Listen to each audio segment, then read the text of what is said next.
नमस्कार। नवप्रतिभाहरूको आगमन भइरहने क्रममा मैले आफ्नै घरको फुल देखिनछु। आफ्नै घरमा फुलेको फुल अनि सुगन्ध छरिरहेको फुल, मिठो आवाज मैले आफैले थाहा पाइनछु। तैपनि पछिल्लो समयमा विशेष गरी मलाई आमाले जानकारी गराउनु भयो।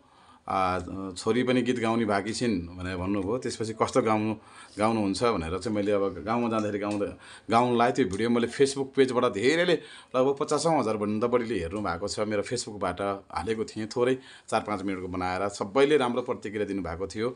अब बाबा गायक छ, सजिलो हुन्छ। अब तपाईँले छोरीलाई पनि बाटो देखाउनुहोस्, सङ्गीतहरू केही क्लासहरू दिनुहोस् भन्नुभएको थियो। अहिले नानीको पढाइसँगै गीत सङ्गीत अघि बढाउँदा थोरै पढाइमा असर पर्छ कि भन्ने हिसाबले हो, नत्र नानीलाई अगाडि बढाउनलाई कुनै ठुलो कुरा पनि थिएन। जे होस्, मैले धेरै सङ्घर्ष गरेको छु यो फिल्डमा, धेरै पसिना बगाएको छु मैले यो फिल्डमा, यो क्षेत्रमा, लोकगीत सङ्गीत क्षेत्रमा। र नानीले पनि गाउँछ भनिरहँदाखेरि अब उसको लागि सपोर्टको लागि भए पनि मैले केही गीतहरू बनाएको छु र केही गीत रेकर्ड गर्न बोलाउँदाखेरि आमा र बुवासँगै आइन्। तर उसको आवाज अलिकति परिवर्तन भएको कारणले गर्दाखेरि अहिले केही समय पर सारेर चाहिँ हामी चाहिँ नानीलाई अगाडि बढाउनु भन्ने सङ्कल्प गरेका छौँ। र अहिलेको लागि भने आफ्नै आवाजमा परिचय दिनको लागि म अनुरोध गर्छु नानीलाई। मैले चिनेको छु, अब अरूलाई आफ्नै आवाजमा नमस्कार सहित गरेर अब कसरी सम्बोधन गर्नुहुन्छ आफ्नै आवाजमा परिचय दिनु होला है त। नमस्कार, म आशिका परियार। आशिका परियार है। अनि कतिमा पढ्नुहुन्छ? म 8 कक्षामा। 8मा है। ल, राम्रो पढाइ राम्रो छ नि है?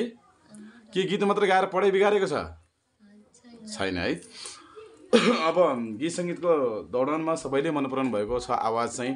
अब यो इन्टरभ्यू पनि विभिन्न मिडिया मार्फत आउनेछ र मैले सुरुमा चाहिँ केही आफ्नै मिडिया, केही साथीहरूको मिडियाबाट चाहिँ यो भिडियोहरू साभार गर्नेछु र यहाँहरूलाई अनुरोध पनि गर्दछु। अब यो आवाज कस्तो लाग्छ यहाँहरूले जस्ताको जस्तै कमेन्ट गरिदिनु हुनको लागि अनुरोध गर्दै, अब आशिकालाई सुरुमा एउटा गीत हाम्रो दर्शकहरू कुरेर बस्नुहुने दर्शकहरूको लागि तिमीलाई मनपर्ने एउटा गीत गाउन है।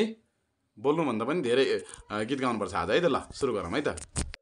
घर छोडेर छैन हिँडेको, जाम भने नि छैन कहीँ चिनेको, रातो डोरी सिरैमा तिमी र म जम्माया कहीँ टाढा भोन बासम पिरैमा, तिमी र म जम्माया कहीँ टाढा भोन बासम पिरैमा।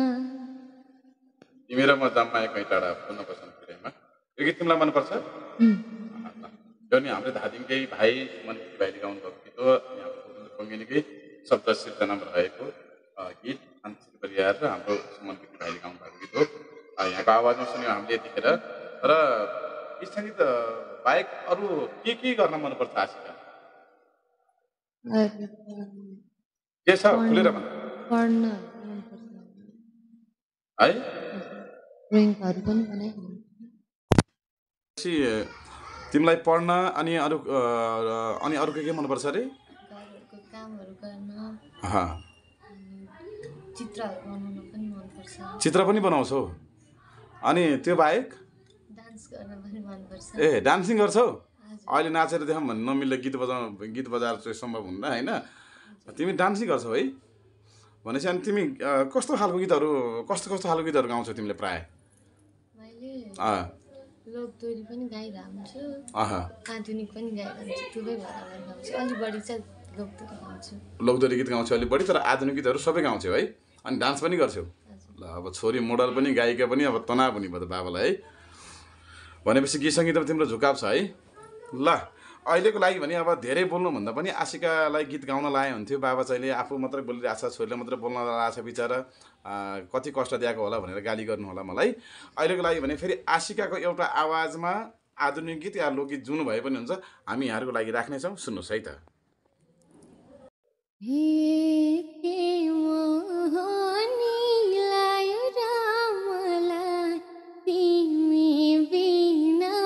गाह्रो भयो बस्नलाई, के मोहनी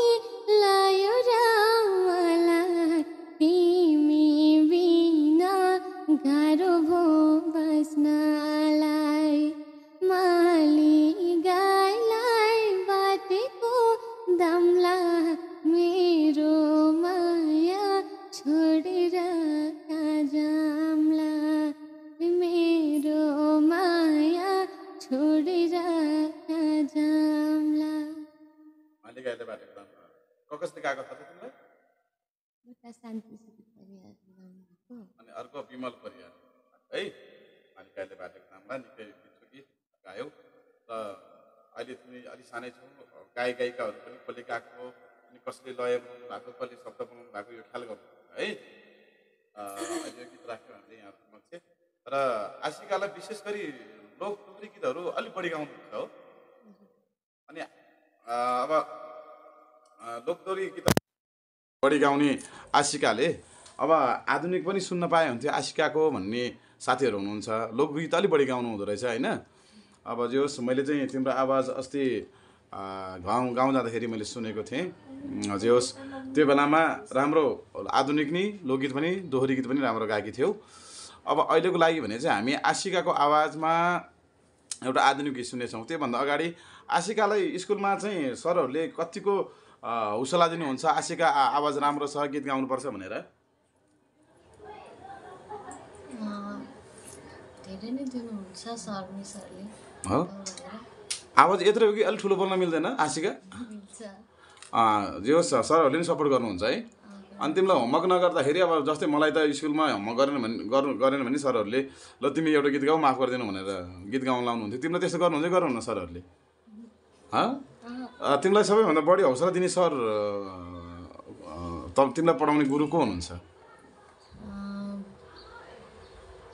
प्रकाश सर। अनि अरू? प्रकाश सरले नि अनि सबै मिसहरूले पनि दिनुहुन्छ हौसला चाहिँ हो। हौसला मिसहरूले पनि दिनुहुन्छ है। अलिकति ठुलो बोल्दै हुन्थ्यो आशिकाले, यो त एकदम त्यो मुसाले पनि नसुन्ने भयो है। अलिकति ठुलो बोल्न सिक्नुपर्छ है।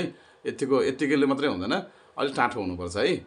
हुन त अब अलिकति तिमीलाई गाउँघरमा बसिरहेको मान्छेलाई एक्कासी अब क्यामेरा फेस गर्दाखेरि अप्ठ्यारो त हुन्छ। र अब अहिले जुन तिमीले गीत गाइरहँदाखेरि साथीभाइहरूले पनि मन पराउँछ है तिम्रो पढ्ने साथीहरूले नि।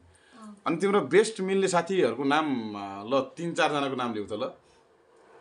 एउटा आसु अनि सुमरन अनि ज्योति अनि प्रियङ्का अनि ममता अरू पनि हुनुहुन्छ है। फेरि नाम आएन भने रिसाउनु होला नि साथीहरूले है। सबै साथीहरू हुनुहुन्छ। सबै साथीहरूलाई सम्झेको छौ है। ल हुन्छ, अब चाहिँ हामी आशिकाको आवाजमा एउटा आधुनिक गीत सुन्नेछौँ है त साथीहरू। ल अब आशिकालाई रेडी हुनको लागि अनुरोध गर्छु। ल आशिका कुनै गीत गाउने ल? एलिना चौहानले गाउनुभएको धोके बात। ल त्यसरी धोका खाने उमेर चाहिँ भएको छैन तर गीत चाहिँ गाउ ल है, खुलेर गाउ है। जुनी भरिलाई रुवाई गायो तिमी अझै पनि यो मनमा छौ तिमी धोकेबाज हौ तिमी धोकेबाज हौ तिमी धोकेबाज हौ तिमी धोकेबाज हौ तिमी। दुई लाइन मात्रै गाएँ। अब अरू पनि यति नै भनेको छिन् आशिकाले, 2 लाइन गाइन्। अब हामी अरू गीत पनि सुन्नेछौँ। अनि आशिकालाई चाहिँ घरमा सबैभन्दा बढी कसले माया गर्नुहुन्छ, कसले हौसला गीत गाउनुपर्छ भनेर कसले भन्नुहुन्छ घरमा चाहिँ? ल म बाहेक है।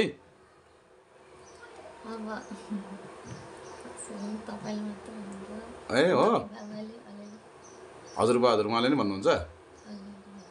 ए ल भनेपछि आबैले भनेपछि मेरो आमा तिम्रो आबैले चाहिँ गीत गाउनुपर्छ भन्नुहुन्छ। हजुरबाले नि? हजुरबाले र आमाले चाहिँ अब त्यति गीत नगाएर राम्रोसँग पढाइ हुन्छ भन्नुहुन्छ होइन? भनेपछि त्यही हो, अब आफ्नो लक्ष्य हुन्छ, त्यो लक्ष्य पुरा गर्नुपर्छ होइन। अब जे होस् आशिकाको साङ्गीतिक यात्रा एकदम फलदायी होस्, हाम्रो पनि शुभकामना छ। अनि आशिकालाई सबैभन्दा बढी चाहिँ आधुनिक अनि लोकगीतहरू बढी गाउँछौ होइन? तिमीलाई डान्स पनि गर्छौ भने डान्स अब यहाँ हेर्ने सम्भव हुन्न, त्यो पछि कुनै दिन फेरि लिएर आउँला आशिकाको डान्स पनि। र अब फेरि तिमीलाई विशेष गरी एक्लै भइरहँदाखेरि कस्तो खालको गीतहरू गुनगुनाउने गर्छौ तिमी एक्लै बसिरहँदाखेरि? अब तिमी जस्तै होमवर्क गऱ्यौ होइन, होमवर्क गरी भइसकेपछि चाहिँ अब भ्याइयो, अब एउटा गीत त गाउनै पर्यो। या होमवर्क गर्दा गर्दै पनि गीत गाउने बानी हुन्छ नि त, मेरो त्यस्तै थियो। होमवर्क गर्दा गर्दै तिमीले गाइरहने गीत तिमीलाई याद छ? धनगढीको बसमा गाइरहन्छु है। आवाज अलिक ठुलो बोल्नु पऱ्यो, मैले भनिरहेको छु है। फेरि मैले गाली गर्छु नि, आवाज चाहिँ अलिक ठुलो बोल गर्नुपर्छ है। मैले फेरि माया गर्ने ठाउँमा माया, गाली गर्ने ठाउँमा गाली गर्छु। त्यो गाली भनेको फेरि त्यो औषधि हो, औषधि पचाउन सक्यो भने तितो हुन्छ, तितो औषधिले फेरि राम्रो काम गर्छ है। अलिक ठुलो बोल्ने बानी बस होला है। ल अब हामी आशिकाको होमवर्क गर्दा गाउने केही सुन्छौँ है त। ल आशिका,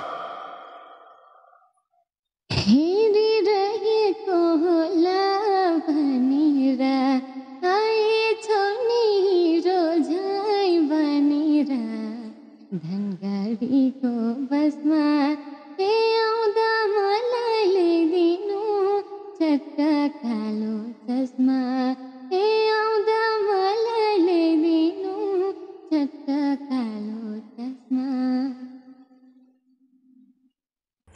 आउँदा मलाई ल्याइदिनु चट्टा कालो चस्मा है। कोले गाउनु भएको थाहा छ यो गीत? अनि अनि अमृत सापकोटा है। अमृत सापकोटाले गाउनु भएको, अमृत सापकोटा अनि हाम्रो समीक्षा अधिकारी कमला घिमिरेले गाउनु भएको गीत हो। र यो गीत पनि हामीले सुन्यौँ। तिमीलाई विशेष गरी अलिकति छिटो खालको गीतहरू मनपर्छ कि ढिलो खालको गीतहरू मनपर्छ आशिका? छिटो खाले मनपर्छ। त्यसमा तिमीलाई अहिले गाउँ लागेको कुनै छिटो गीत छ?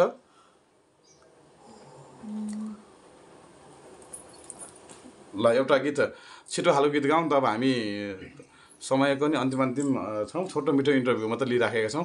र छोरीलाई म अझै पनि के भन्छु भने 2-4 मिडियामा राम्रो मिडियाहरूमा अझै पनि म लिएर आउनेछु नेक्स्ट टाइम काठमाडौँ आउँदाखेरि। अहिले चाहिँ अब यता काठमाडौँ गीत रेकर्डिङको लागि उसको भोकलमा पनि परिवर्तन भएको कारण थोरै परिवर्तन देखेँ।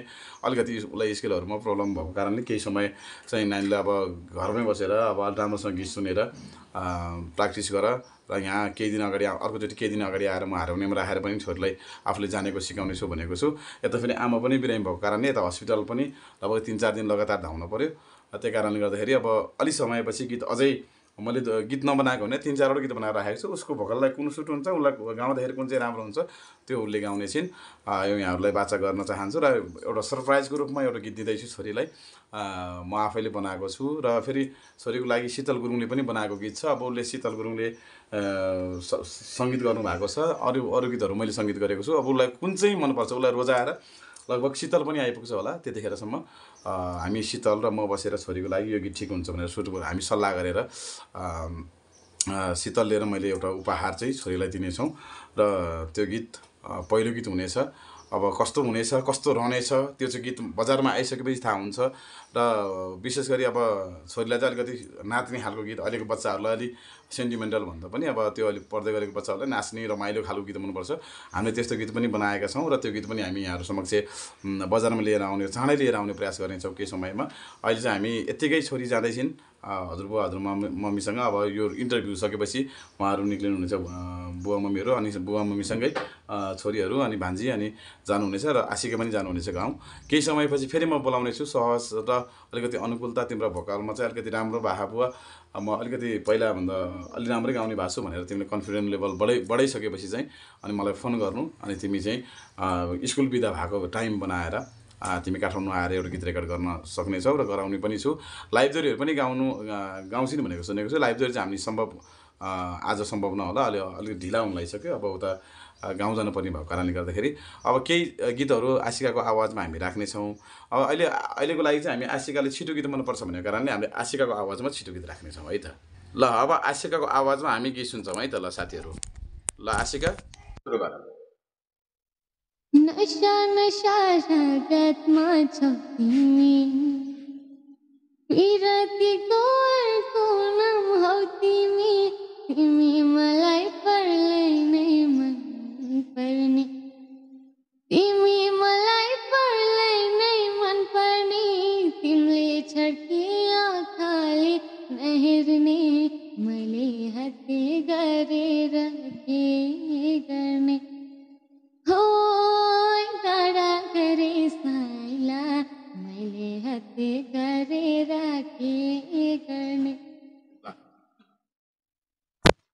गरेर के गर्ने आशिकाले आधुनिक गीत पनि गाइन् लोकगीतहरू पनि गाइन् अब ढिलो खालको गीत पनि अब उसलाई आउँछ भने एउटा गाउन लाउने छु उसको भोकलमा कुन चाहिँ गीत सुहाएको छ यहाँहरूले कमेन्ट पनि गर्नु होला कमेन्ट बक्समा कमेन्ट पनि छोड्नु होला आशिकालाई अहिले यो खालको गीतहरू दिनु होला भनेर कमेन्ट पनि छोड्नु होला भन्दै अब हामी अन्तिम चरणमा छौँ अहिलेको लागि चाहिँ हामी आशिकाको आवाजमा सोलो गीत कुनै मनपर्छ भने म आशिकालाई गाउनको लागि अनुरोध गर्छु कुटु कुटु हे माया यो मुटु आइरहन्छ तिम्रै मात्रै झझल्को आइरहन्छ कुटु कुटु हे माया यो मुटु आइरहन्छ तिम्रै मात्रै झझल्को आइरहन्छ सेतो सेतो हे माया मेरो माटो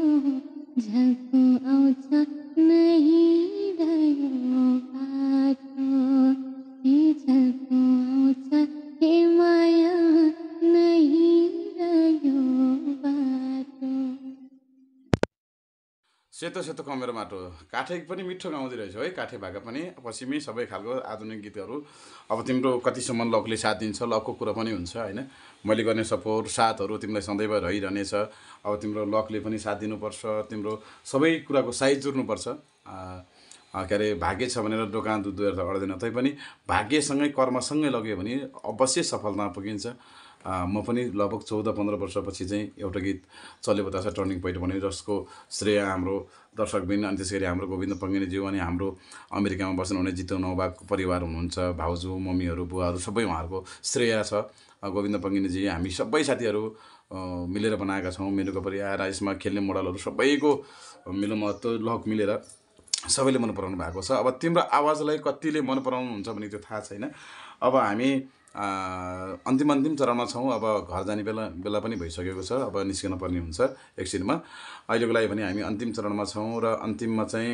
आशिकालाई यो गीत गाउन पाए हुन्थ्यो भन्ने छ भने गाउनु है ल आशिका ल कुन गीत गाउँछौ अन्तिममा ल भन म चाहिँ सिमरन परिया दिदीलाई गाउनु भएको यो लमजुङे डाँडेमा भन्ने गीत गाउन चाहन्छु अन्तिममा ल यो गीत चाहिँ पछिल्लो समयमा हाम्रो चेज गुरुङ लगायत साथीहरूले गाउनु भएको हो अब उहाँहरूले पनि गाउनु भएको होला है सबैले गाएको यो एउटा सङ्कलन गीत हो मैले भन्नुपर्दा चाहिँ यसरी ल अहिलेको लागि चाहिँ ल लमजुङे डाँडैमा हावासरा लगाउनु त कुन दिनमा भेट भयो नि हाम्रो सम्झनाले सतायो नराम्रो हावासरा लमजुङे डाँडेमा हावासरा जता छ निरुमाया उतै नजरा जता छ निरुमाया उतै नजरा ल धन्यवाद छोरी अझै राम्रो गर्दै जाऊ अझै गाउने निखारता पनि ल्याउनुपर्छ तिमीले केही सिक्नुपर्छ सङ्गीतमा तिमी अब केही समयपछि काठमाडौँमै पढ्ने गरेर समय मिलाउने छु म व्यवस्था गराउने छु यहीँ पढ्न अनि यहीँ बसेर पढ्नको लागि कि सङ्गीतमा लाग्नको लागि मैले केही समय मिलाउने छु धेरै धेरै धन्यवाद तिम्रो साङ्गीतिक यात्रा फल्दै फुल्दै जाओस् अझै सोचेको भन्दा राम्रो होस् आँटेको भन्दा राम्रो होस् अझै गीत सङ्गीतमा सङ्घर्ष गर्दै जानुपर्छ राम्रो गर भन्दै ल अन्तिममा के भन्नु छ तिमीलाई मैले जति गीतहरू गाएँ तपाईँहरूले माया गर्नुभएको छ अस्तिको इन्टरभ्यूमा यो भिडियोमा पनि माया गरिदिनु होला लाइक मन परेमा लाइक गरिदिनु होला कमेन्ट पनि गर्नु होला कस्तो लाग्छ होइन ल धन्यवाद छोरी है त ल सबैलाई बाई बाई नमस्कार